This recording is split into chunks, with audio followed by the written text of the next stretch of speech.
fine. This is worse than I've been all week. Oh my gosh. Maybe I'll do the talking. Yeah, it's not a bad idea. Do I need a guest host? Do you want me to call up Ollie? Ollie knows nothing about movies. For real? He thought X-Men was better than Civil War. Whoa! Yeah. Why? I don't know, he just likes Probably X-Men just getting movies. sick of those Marvel movies. It's called superhero fatigue. Alright, I'm good. We did an episode on that. Yeah, I'm aware. I edited it, remember? Title card. Hello everybody and welcome to Working Title Productions. I'm Ben, he's Zen. He's also very, very sick today. If I die on camera, I don't know, just keep going. I don't know. That was not worth interrupting my intro. And we're here to bring you another episode of Movie Talk. This is the show for movie fans, run by movie fans. And it is going to die. But it's fine. So, yeah, it's great. Another week, another topic. We could have talked about Justice League, but we don't want to regurgitate something that we can't really... really interesting. Yeah, but we can't really add anything new to the conversation. No, because funnily enough, we didn't go. We weren't invited. I know, it's crazy. I know. 3 people in the world, and it looking- wasn't me and Ed. 2 of the 3. No, they invite heaps of journalists. Oh, okay. They invited like 20. Like so many different outlets with stories. I know. It's great. I know. It's good. Yeah, what we're going to talk about really today, though, considering we have nothing new to add to that, is we're going to talk about our favourite Pixar movies. Because Dory came out, and it's still relevant, so we're going to do it. Yay! Pixar movies. I don't think anybody really dislikes Pixar movies that much. Like, some are better than others, but at the same time, the quality is just so amazingly high across the board. Like, yeah, it's alright. It's amazing. It's amazing what they've done. Right? Jeez. Yeah. So maybe The Good Dinosaur. I don't know. I haven't seen it. Yeah, nor have I. Just heard bad things about it. Really, I heard it was fine. Oh, okay. Yeah. But anyway, we'll start mucking around and. I mean, but who really wants to see a movie about a good dinosaur? I'm all about those bad boy dinosaurs. If you ask me. Bad boys. What you gonna do? What you gonna do when they come for you? Ready? Oh, you could go into a whole new song from that drum beat. It's fun. Ready. Trail something like that.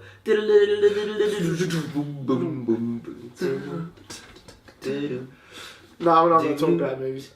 We cannot use all that. You have to cut some of that. Yeah, sure, whatever. We'll see. I don't know, I thought it was pretty funny. I'm also very sick. I've got a very malign sense of what's funny. So, my first film... Don't wait for me to cough. Just power through, man. Alright. This is going to happen a lot. Finding Nemo. Yeah, we did our review for Finding Dory last week, and I mentioned multiple times how I don't think it quite held up to Finding Nemo. Not because it's a bad movie. Finding Dory is a good movie, but because Finding Nemo is just that much better. And it really is quite a spectacular film. I love that movie. What those characters go through, the way they grow, the way the ocean is depicted. Like, these are talking fish, but it all still feels very, very real. You grab onto what they're going for. Everyone shines in their own special way. Even some of the most minor characters, like our personal favourite, Bruce. Hello. Oh, Bruce. That was almost better because you're sick. Yeah, right? My name's Bruce. Whose voice is Bruce, I wonder? I have no idea, but he's a spectacular voice actor for that alone.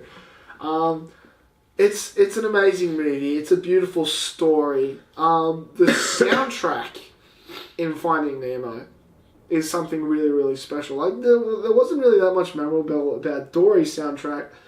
Finding Nemo soundtrack is amazing. Are you kidding? There's a couple of good songs. I thought Finding Dory did a good job. Okay. I still think Nemo did a better job. It's still got, for what is for me, one of the most emotionally clutching moments in all of cinema, wherein they get captured in the nets and they've got to swim down to get out, and it's just keep swimming. And it's just, it's so much like life, you know. No matter how shitty the situation is, you got to keep trying. No matter how impossible it seems, you keep trying, and who knows, maybe you'll do it. so many thoughts go through my head when I think about Nemo. Do you have anything you want to say about it while I try to organise those thoughts? Or are we doomed? Barry Humphries. Yeah, Barry Humphries' voice is Bruce. Barry He's Humphries' just a- voice is Bruce. Yeah, okay, Finding Nemo. Yeah, it's good. It's good. Yeah. So No, like, obviously, like, it's just, like, really beloved. Like, I remember seeing it and like, just, like, yeah, this is just, like, really, really, really something. And, like, it's great how it almost follows, like, two separate sets of characters and the obstacles they have to overcome. Like, you've got the tank in Sydney and, obviously, Dory and Marlin. And, yeah, like, I think it's good. Like, it's, I think it's almost, like, a little bit too, like, encounter heavy. Like, that. Like, I think Marlin and Dory go from, like, situation to situation. Like, just feels like, these are just obstacles in the way to get out. But, yeah, like, it's, I also haven't seen it in a very long time. But it's good. Yeah. That's a fair point you mentioned, actually, in terms of criticism. I can see where you're coming from in terms of encounter heavy, but I feel like all the encounters serve the story quite well. Yeah, so like all of these characters, they've all got things going. Yeah. Most of the fish in the tank don't have too much of a story, they kind of share one. Nemo overcoming his physical disability, learning how to swim on his own. Marlin learns to let go of his fear and anxieties and to trust his son and to trust this blue tang fish that he's just never met before. Dory remembers things, sort of, which plays well into the sequel. Doesn't make sense scientifically, but just go with it. Yeah. I love... It's such a personal and heartwarming story. And it's... Yeah. It's so hard to put a finger on. There's not really a lot of groundbreaking visual animation there. I suppose there kind of is. But like... It was pretty good for its time. Yeah.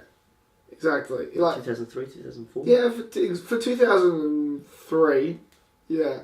For 2003, it is very impressive animations. It still holds up to this day. It still looks as fresh as ever. But it's all within that deep personal story. And I just keep going back to Finding Nemo. We had it on VCR. We've got it now. Do we have it on DVD? No, we have some kind of digital copy. I can't remember which. Oh my god. Bless you. Thank you. And yeah, it's just one of those special little movies that I hold close to my heart. Anyway, we'll move on now. Unfortunately, you're going to have to do some talking here. Yeah, I know. What's your Shocking horror. third favourite, we'll say? I can't remember if I ordered mine. Oh, yeah, I did end up ordering mine. Yeah, my third favourite Pixar movie is Monsters, Inc. Yeah. And I don't know, there's just really something about this movie. I think what I like most about this movie is how just memorable the characters are. Oh, like, yeah, they're just definitely. like, they're just perfectly like written and portrayed, and like the voice actors, they get like fantastic. Like even like the minor characters, like the dude that gets the sock stuck on his shoulder. I mean, like I was thinking more like the villain whose name escapes me, and then like, Randall. Yeah, Randall, and even like the office lady who ends up being like in charge of everything. Hello, Zlikowski. And James is the and best so, and so, like the boss, of her. Yeah. like or stuff The like that. spider guy. Yeah, exactly. Yeah, like, I can't remember his name. I haven't seen Monsters Inc. in Actually, no, I did see Monsters Inc. recently. I saw it a few years ago. But I think the part that stands out for most for me in that movie is Boo. Like, I remember seeing... I know you haven't seen Monsters University, but I went and saw Monsters University in cinemas when it came out.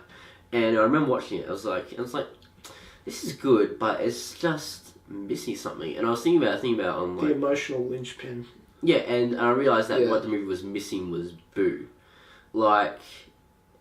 Well, not even Boo as a character, but Boo as the tool she is to the story as a whole. Actually, as a character, but also yeah. Boo, just a joke. Like Boo just like really just brings you Boo is us. into the movie and just like just really connects you to it for some reason. And like Monsters University, it just doesn't have that. Like it's like Monsters University is a fun movie where we get to see these two characters' backgrounds and stuff. Yeah, but like definitely, it's just not the same without her to actually like give the movie a meaningful story like Monsters Inc. does. And I think in parts like it's like there is like really strange things like that whole bit where Sully's stuck out in the snow. Oh yeah. That's all weird and stuff. I was like, does this really need to be in here and stuff like. But like other than that, like it's really really strong. But it works well in terms of like visual storytelling, like isolation. It's just a bit heavy. Sure, it's a little on the nose. Yeah, but that's like the only real like, criticism of the movie. Yeah, but overall, I just find the movie just like really endearing and just hilarious and really easy to watch. It really is a testament to a film when you can say that things that frighten you to death as a little kid, Pixar could turn into something that you love. Like, how do they do that? It's just insane. And like, Mike and Sully are just, as if you don't want to give them hugs. They're so huggable. Even really? with like giant, even with his giant gooey eye. Really? He's probably like really like got really like coarse skin or something. Oh, maybe. Alright, fine, just Sully. Yeah, hug Sully. He's got like fur for days, mate. Fur for days. He probably sheds like a bitch. Think about how much cleaning that apartment has to go Oh my god, if he molts like a dog. God, that'd be awful. It's like blue hair too, so like the whole apartment just goes blue. Yeah, it wouldn't surprise me, man. God, that'd be hilarious. It's so off topic, but I don't care. My number 2 film, and I'm sorry, Ed, it's going to spoil things slightly, but it's just not my favourite, so I can't save it for last. My second favourite Pixar film is Toy Story 3. It's like, Pixar sequels aren't bad, really, except maybe, no Pixar movie is bad, no Pixar sequel is bad. But Toy Story 3 is so exceptionally good that for some people, it's just better than the original. Like, Toy Story broke so much ground. But then, like, Toy Story 3 comes along 15 years later? Yeah, 1995 to 2010. And it just changed everything. We were in year 7, right? We're at that age where, like, kids are trying so hard to be cool. They're trying so hard to just fit in with all these different crowds. Toy Story 3 comes out. It's for 5-year-olds and 6-year-olds, 7-year-olds, 8-year-olds maybe. But you say that, but it's not. Yeah, it's for everyone. It's dark. That movie is. It is dark. And there are some adult themes in Finding Nemo and in Monsters Inc. But Toy Story 3 is just this multi-layered cake. There's so many things that happen here. You've got brainwashing. Yeah. You've got dictatorships. You've almost got like concentration camp allegories and stuff like that. Yeah, and death. Yeah. Death. Yeah, the movie's brutal. They're basically at an existential crisis at the beginning of the movie, and it's what fuels them all to do these things that they probably wouldn't do in the first 2 movies, because so much has changed since then. And like the most brilliant part is not only was it a long time between Toy Story 2 and Toy Story 3 in their universe, is that it was a long time for us out in the real world as well. Like, we grew up at the same rate Andy did. Andy, like, in real life, Andy was like a couple of grades above us. Like, Andy was going to college. We were in year 7 at the time. But it really, really says something like, all these angsty teenagers put aside their compulsive desire to fit in to watch Toy Story. No one could stop talking about Toy Story 3. Everyone wanted to see it.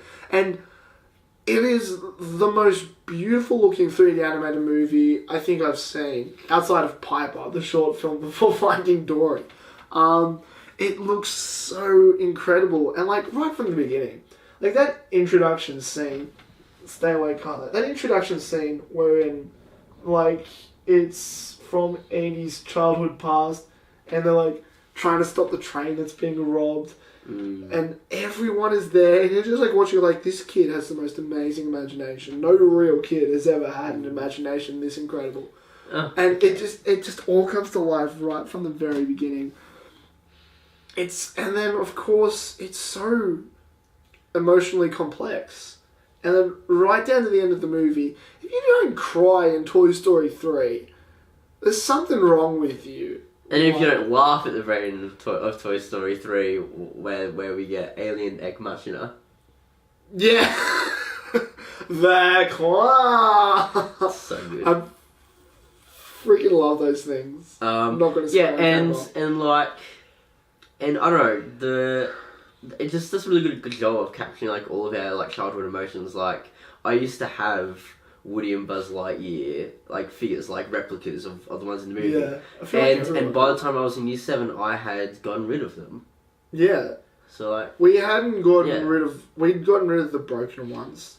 So ours was a little closer to Toy Story 2 than Toy Story 3. But yeah, everybody has that sense of you have to move on, but you kind of don't want to. Mm. And this movie pulls at your heartstrings. It makes you believe you've ruined someone else's life by doing that. You know, it's funny. My cousins hated this movie. What? They hate How can you hate this movie? I know. This is Seriously, the final ones just scene, up the road. so long, partner. Get out of here. That's why they hated it. Like, I was literally like, wait, you hate the movie? It's like, yeah. Because at the end, Kylo can't believe it either. They couldn't believe it because, I hope he's not staying up, Ed. Can you fix him while I talk? No, he's good. They hated it because, why did Andy give them to Bonnie instead of just keeping them for his own kids? And I was like, that's why you hate the movie? It's like, yeah, you keep it for your own kids. That's a dumb ending. And I'm just like, okay.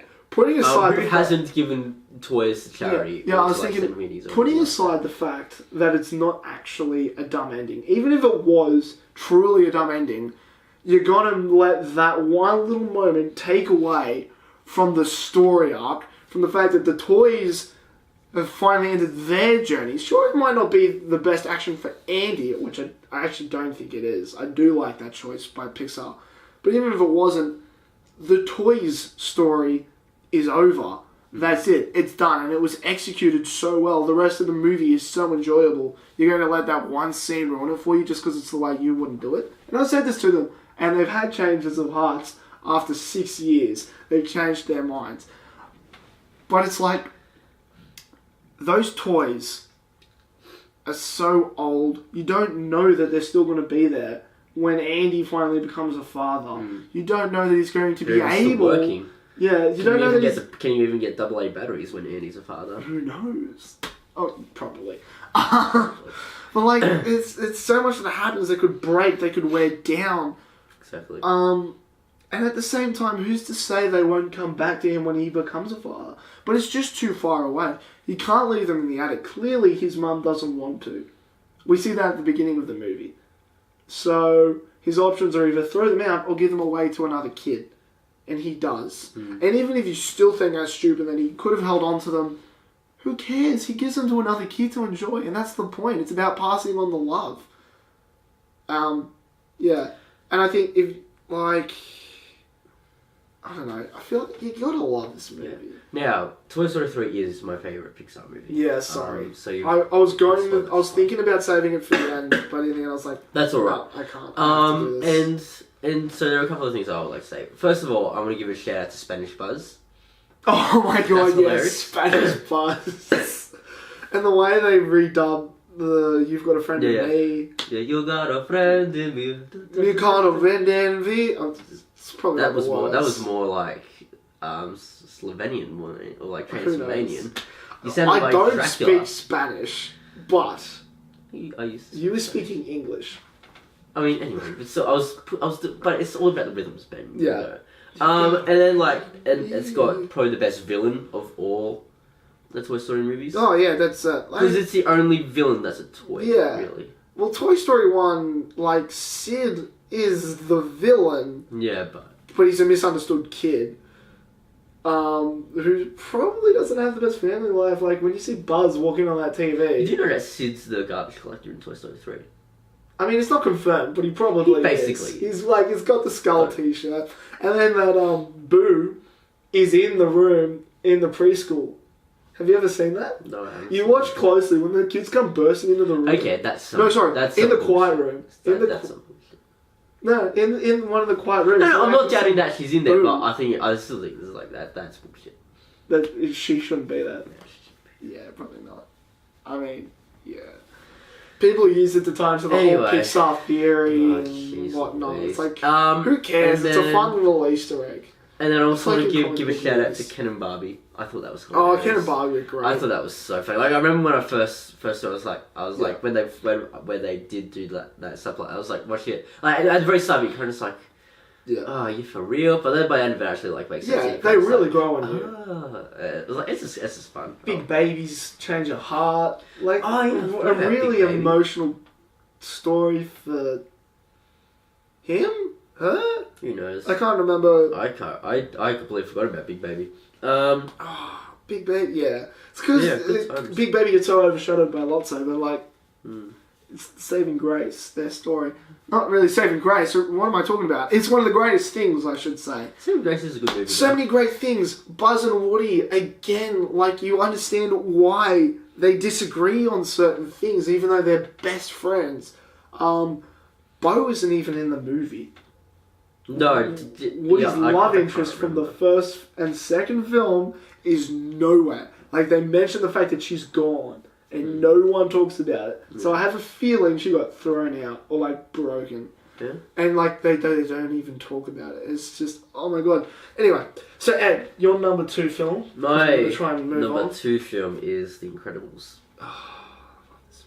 Is Just to that point your out- number 1 film or? Nope. Oh, okay. Just to point out, like, The Incredibles was on my list originally, but because we didn't really want to talk about 2 films that we both had on the list in, like, different positions, I swapped it out so I could mention Finding Nemo, but Incredibles was originally going to be my number 3. And yet you still ruined my Toy Story 3. I know, I'm sorry. That's fine.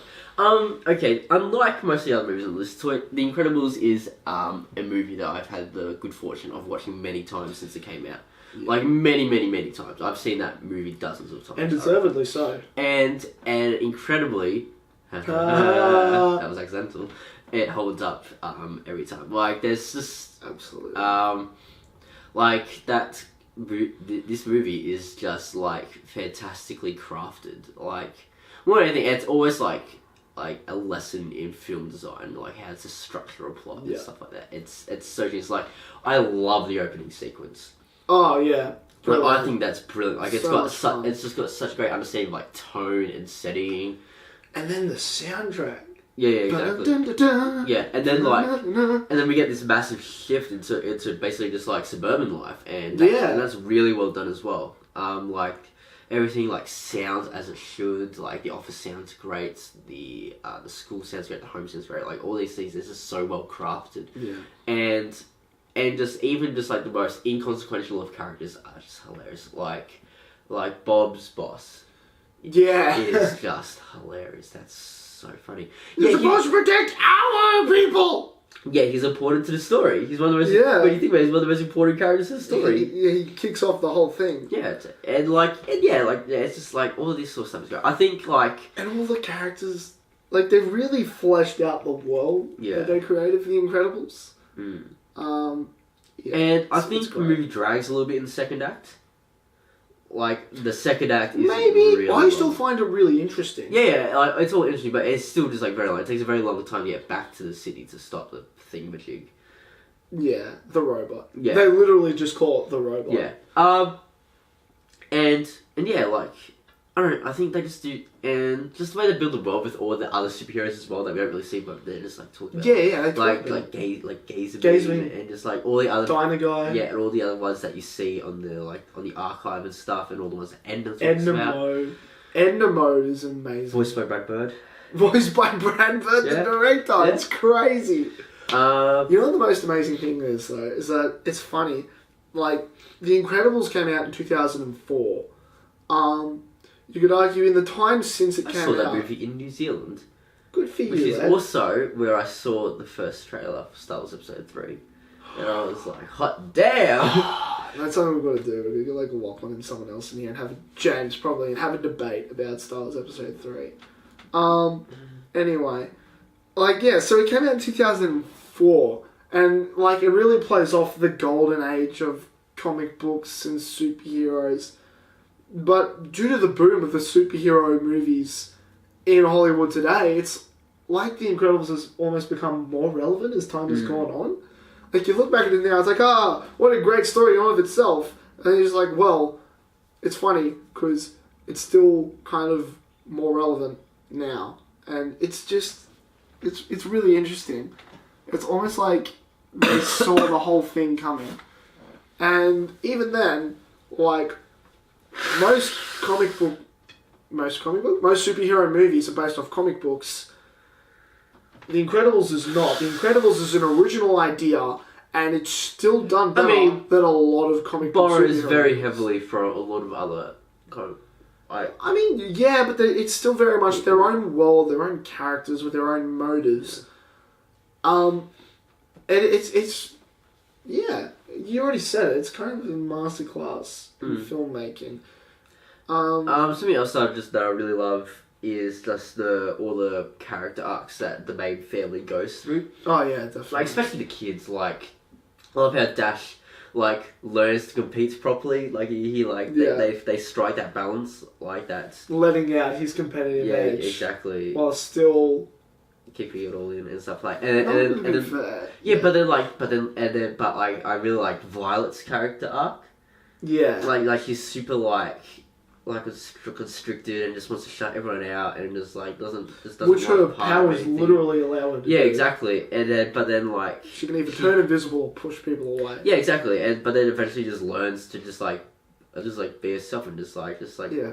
be sexual. And we see at the end, and it's just really well done. And it's well done because it's relatable. Like all these characters, Exactly. no one has superpowers, but these things that these people go through are all challenges. That Very go through. human issues. Yeah.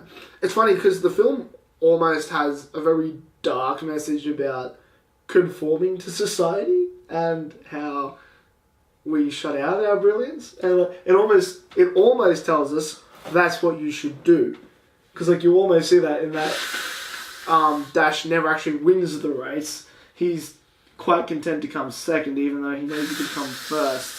About rewarding mediocrity. Wisecrack actually do this really funny video where they talk about the philosophy of it. Moving from one grade to the next. It is not a graduation. It's a ceremony. Wisecrack do a video on it and they do this really dark twisted end and they say, well, the moral of the story is to hide your powers and hide your gifts and just give in to the mediocrity of society. It's like, whoa. Of course they're joking. That's not really the point. It's about embracing your gifts and learning to find a balance in life and being constructive. Wonderful movie. Yeah. So much fun. One of the best superhero movies ever made. One of the best animated movies ever made. One of the best Pixar movies ever made. It's just a really good movie. Also, there's a quick shout out to Frozen's wife. Oh my god. I am your wife. I am the Do you think we can quote the whole thing? you are ever gonna get. Can we try and quote the whole thing? Honey, what? I'm pretty sure she says yeah, so we already failed. Where's my super suit? Your super suit. Where is my super suit? I put it away. Where? Why do you need to know? I need it. No, this ain't happening again, Julian. We've been planning this dinner for 6 months. People are in danger. My evening is in danger. God damn it, woman. We are talking about the greater good. Greater good? I am your wife. I am the greatest good you is ever gonna get. And his face, he pulls his... It's so great. And then, but they've got all the acting on it. It's You can see the robot running past. You see the helicopter going into the building, Matrix style. And there's all the tension on this conversation. That's a great line. My evening's in danger. I know. It's so great. And Samuel L. Jackson is very human issues. Top choice for Frozone. I feel like Frozone was written for Samuel L. Jackson probably. specifically. I feel like it happens a lot to Samuel L. Jackson. Yeah. People want him in their movies. Like Jules was written for him. Yeah. I feel like his character in Django Unchained was probably written for him. Probably. Who knows? He also narrated Inglourious Bastards. Anyway. Now we're just talking about Tarantino films. Yep, we are. It's because he's in a lot of Tarantino films. Some Tarantino films. He's in a lot of Tarantino films. I need to apologise because I did ruin your reveal of Toy Story 3 as your favourite film. Yeah. And unfortunately, we're going to talk about my top one, which isn't even in your top 3. No. I'm sorry. It's up there. Yeah. Can I ruin your your one? Yeah, let's make it fair. You ruined my one. Let's do this. Ben's favourite Pixar movie is Toy Story? Yes. The original Toy Story. You were a little hesitant there. I don't trust my mind at the moment. Okay. Yeah, fair enough. You're a bit sick. I mean, look, what else was it going to be for me, really? Like, anyone who knows me on a personal level knows that this is just one of my favourite movies of all time. It's easily in my top 10, maybe in my top 5. It's biased. Like, there are technically greater movies than the original Toy Story in how you craft a scene, but Toy Story changed the entire film industry, and even on a personal level, like I put a lot of emphasis on story. I think to hell with making a technically perfect movie if I don't care about your story.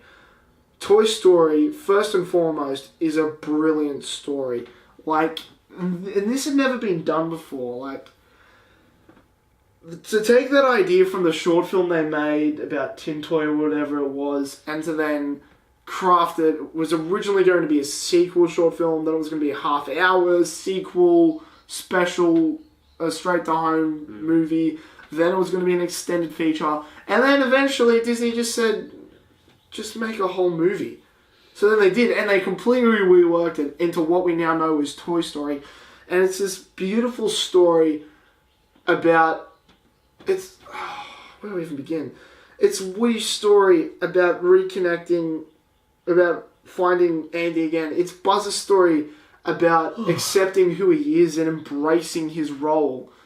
For Andy, it's about this whole world that these characters live in and how toys exist. You know, there's a villain, we talked about this before, in Sid, but he's not really that much of a villain. The obstacles in the story are for Woody and Buzz to overcome. They're their own worst enemies in a way. They get themselves into the dangers they are in. It holds up. Like, this film was made in 1995. You look at CGI in most movies, and like it just looks so out of place. And it's true that's because it's next to live action footage. Toy Story is CGI start to finish. But even then, it still holds up for the most part. The human characters look a little wonky at times, but the toys themselves, and they specifically focused on toys because plastic is just easier to animate because they didn't have the power at the time. But even then, it's such a real feeling world. It's so immersive. It's pretty biased because like I grew up with this movie, but like that scene at the end where Buzz and Woody flying! Buzz, we're flying! We're not flying, we're falling with style. And it makes me, I actually cry with laughter when I watch that scene, because it's just so wonderful.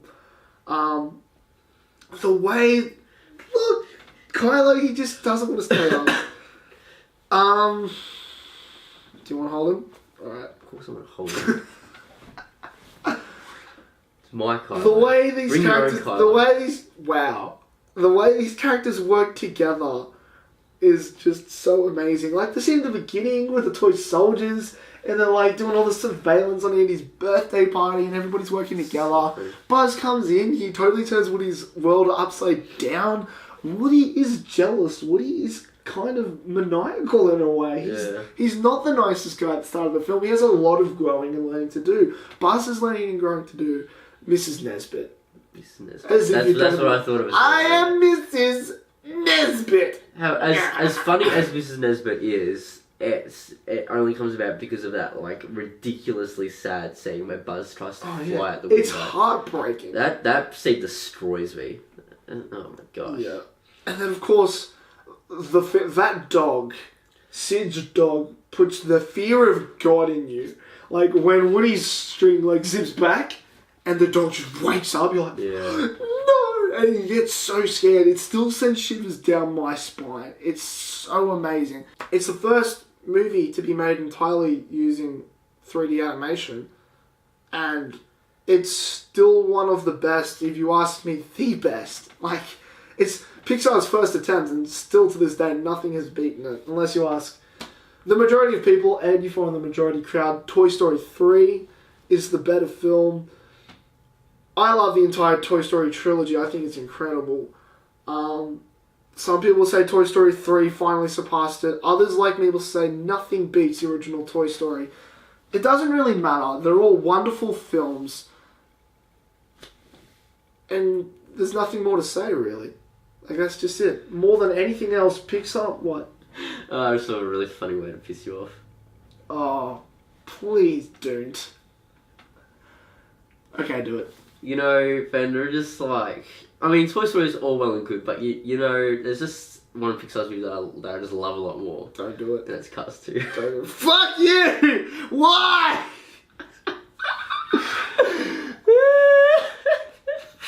Please tell me you're joking. Oh my god. It's not a good movie. It is. It's not that good a movie. Eddie Izzard voices the villain, that's all I have to say about that. Oh, good for you. Anyway. These Pixar movies, they get you riled up. They're passionate. You can't help but love them, and that's why everybody loves them. What are your favourite Pixar movies? Comment in the towel section below. If you're watching on Facebook, you can still comment there. On YouTube, we don't have our own custom URL yet, but you're probably watching us on YouTube. Go to the search bar, type Working Title Productions. We're the first option that comes up. Or if you're already watching the video, of course, you can hit the subscribe button below. You could be watching on Facebook, Ed. You don't know. Hit the subscribe button if you want to see more videos. Ed and Ollie do Game Talk. There's also Bored AF. Just do Game Talk Plays, Ben. Oh, yeah, I just said Game Talk, didn't I? I'm sorry. Game Talk Plays. Bored AF comes out once a month. Still, I believe. You just saw an example of me getting angry. We have Ben Gets Angry, which comes out once a month or so as well. We do all kinds of things. Sometimes we just chuck up random shit. Like, share, get the word out there. We would really appreciate that. Of course, first and foremost, enjoy the video. You can tweet to Ed at Mr. Spaghetti22. Oh, no. My Twitter handle has changed. Oh! I'm now at Edward Nowak. At Edward Nowak. There you go. You can still tweet to me at the same Twitter handle, at BenchWaters01. Thank you so much for watching today. Don't forget to comment below about your favourite Pixar movies. Thank you so much for watching. Until next time, have a good one.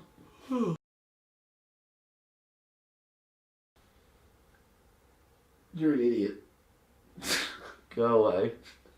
I'm going to make a thumbnail. You just stay there and sleep. I've got to turn my computer on for you, remember? Working Title Productions, signing off.